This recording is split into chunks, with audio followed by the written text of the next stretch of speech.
All right, let's talk about Ryan Specialty because their second quarter earnings for 2025 were a real head-scratcher. This was one of those classic situations where the numbers told one story, but the stock market reacted in a totally different way.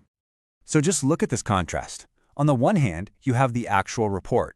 They beat on revenue, they hit their earnings per share target, and they even grew their profit margins. You look at that and you think, hey, that's a pretty solid quarter, right? But then you look at what the market did.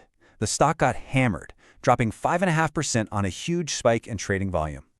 So what gives? You've got these great results, and then this really negative reaction from Wall Street. How does that happen? Well, that's exactly what we're going to do right now. Let's break this down and unpack the puzzle piece by piece. Okay, first things first, let's talk about the good stuff. Because before we get into the part that obviously spooked investors, you really got to appreciate just how strong their second quarter actually was. I mean, just look at these headline numbers. They were genuinely impressive. Revenue came in at over $855 million, which, by the way, smashed what analysts were expecting by almost $18 million. Their adjusted earnings per share, right on the money at 66 cents. But here's the part that really stands out to me. Their profitability, their adjusted EBITDA margin. It actually grew by 50 basis points compared to last year, which shows they're running the business really efficiently.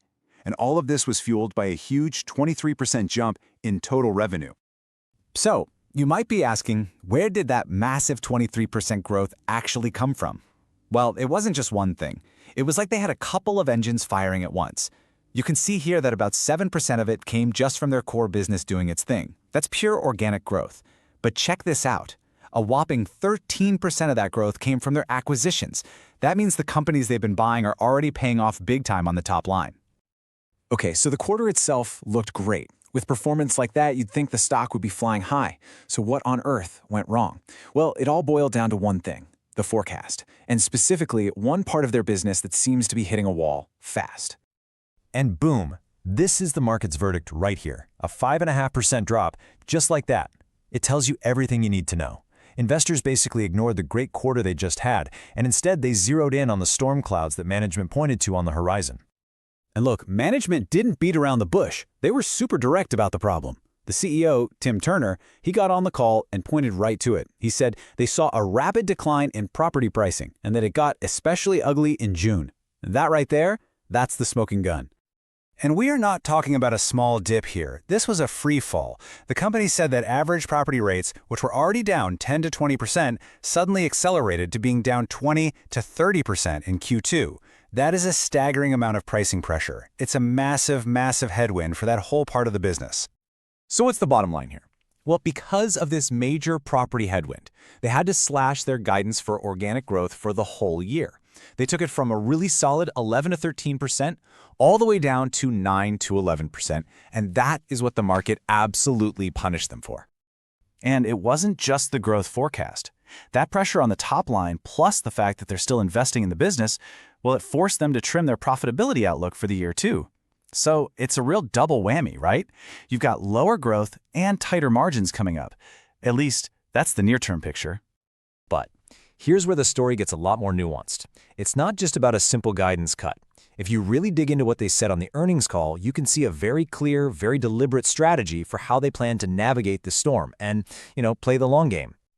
And this slide right here is the absolute key to understanding their whole game plan. Yeah, the property market is a big problem. It's a massive headwind, no doubt about it. But on the flip side, their casualty insurance business is a powerful tailwind. Management said that market is very firm and has a long runway for prices to keep going up. So this diversification, it's kind of like their built-in shock absorber. So their strategy for getting through this is crystal clear, and it basically rests on 3 pillars. First, lean into what's working. Dominate the casualty market while it's hot. Second, keep doing what they do best, which is making smart acquisitions. And third, and this is super important, they're investing a ton of money right now into new platforms that they believe will be their big growth drivers down the road. And they're not just talking about it, they're already doing it. You can see it in the deals they're closing. They just bought 3 different companies to strengthen their business. You see it in the money they're pouring into things like alternative risk. And then there's the really big one. This massive deal their reinsurance arm, Ryan Re, struck with Nationwide. That one move could be a total game changer for their future growth. All right, so that's the story of the quarter and the company's strategy. Now let's switch gears and get to our analyst take, what we think happens next. Okay, So for Q3, we're actually predicting organic growth will bounce back a bit and be higher than it was in Q2.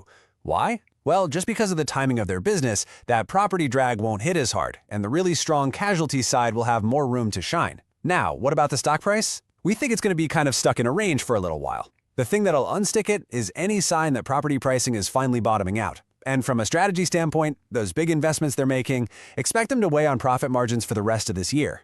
The real payoff from those moves? That's probably a 2026 story.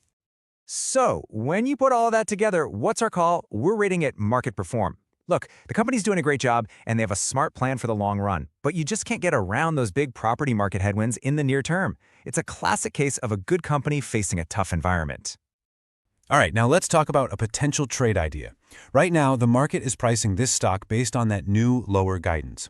But here's an interesting thought. Even management hinted that these huge drops in property rates can't last forever. So the core thesis here is to bet that property rates bounce back faster than anyone expects. What could cause that? Well, just one average or even worse than average hurricane season could completely flip the script and harden that market again, fast. So how would you play that? You could look at long-dated, out-of-the-money call options, say 18 to 24 months from now. If that reversal happens, and at the same time their big strategic investments start to pay off, you could see a massive re-rating of the stock as everyone realizes this weakness was just temporary. And of course, we have to say it. This is all just for informational purposes. It is not financial advice.